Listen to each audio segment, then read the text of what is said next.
আরিয়ান হাবিব। কারণ সেই আয়নায় নাকি দেশের ভবিষ্যৎও দেখা যায়। উনি কখনো অন্যায়ের কাছে মাথা নত করেন না।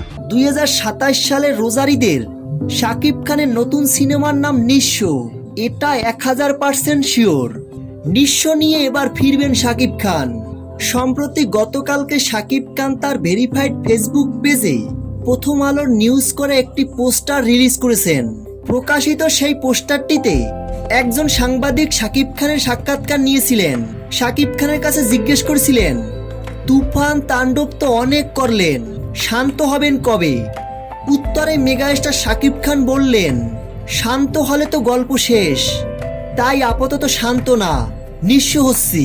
তবে মজার ব্যাপার হচ্ছে, যতই নিঃস্ব হই মানুষের ভালোবাসায় ততই ধনী হয়ে যায়।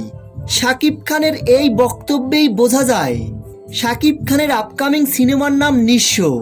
এটা শতভাগ নিশ্চিত। তুফান, তাণ্ডব, রকস্টার, এরপরে 2027 সালের রোজারিদে আসতে যাচ্ছে শাকিব খানের আপকামিং সিনেমার নাম নিঃস্ব। নিঃস্ব নিয়ে এবার ফিরবেন শাকিব খান।